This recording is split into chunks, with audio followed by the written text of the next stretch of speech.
Welcome to the Cotton Channel. Today we'll be talking about Nirvana. You have always heard about the word Nirvana, but what does it actually mean? So in practicing Buddhism, Nirvana is actually the end goal in Buddhism. So what it is it's a self-realization, it's a self-awakening state where you end all sufferings. So Nirvana is very different from heaven according to Buddhism. In Buddhism, if you go to heaven, you will still be subject to rebirth and reincarnation because even heaven is not permanent. There's still a lifespan in heaven. We do not know how long it is, but we know humans have 100 years. And then in heaven, it might be 500 years or 5,000 years, we never know, but there's an end to it as well.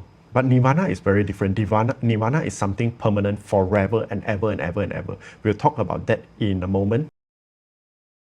So in Christian belief is that when you go to heaven, you live there forever in peace, you're happy, you don't think about bad things anymore ever again. So that is very similar to Buddhism's Nirvana. So perhaps that is what Christians actually thought about heaven. It's actually their way of achieving Nirvana.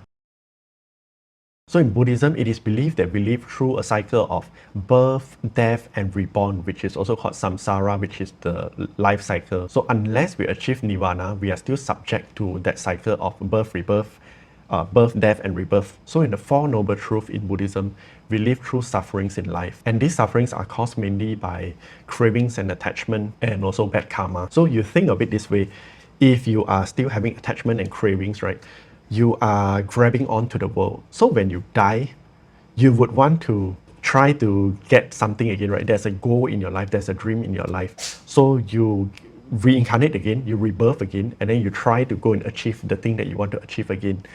And then it happens again and again and again until one day you realize that you can detach yourself from all these things. Because if you're still grabbing onto material things and to earth and people and whatnot and all these things, you will most likely reincarnate again and again and again because you want to get that something.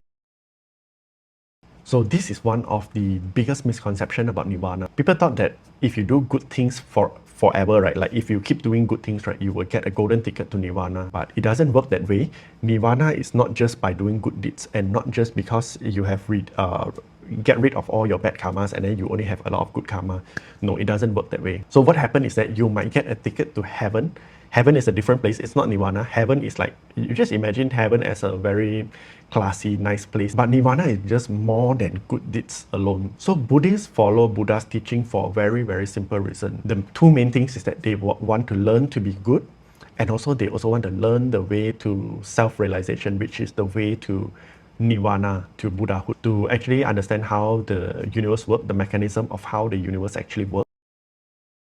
So this is a very good question. Can common people actually still achieve Nirvana if they are not monks and nuns? Is it compulsory that I have to be a monk or a nun to achieve Nirvana? So the answer is yes, you can still do that. This kind of thing can still happen, but definitely it will be much easier if you're a monk or a nun that is living in a monastery or in a temple. So why is it that way? So you think of it this way, the environment is different. So in the normal world, right, we are still subject to a lot of things. We still need material, we still need money, there's a lot of things that we want. We need materials to live on and all these things. And because of that, sometimes we are misguided. We are going the wrong way because we wanted to get those things because of cravings and attachment and whatnot, right? But then whereas when you are a monk or a nun, right, all you do is you live in the monastery. What you do is you help people. Every day what you do is, your goal is actually to achieve Nirvana. You're actually doing good deeds, you're helping people, you're chanting mantras, you're learning how Buddha is teaching us how we should be. And most importantly is that you focus your whole life trying to achieve Nirvana, trying to do good and all these things. There's no distraction, there's no temptation and whatnot in the material world. So while Nirvana is the end goal in Buddhism, we as commoners, we as humans still have a long way to actually learn all this stuff before we will reach enlightenment towards Buddhahood. So we have come to the end of this video. I hope that Buddha be by your side, and Namaste.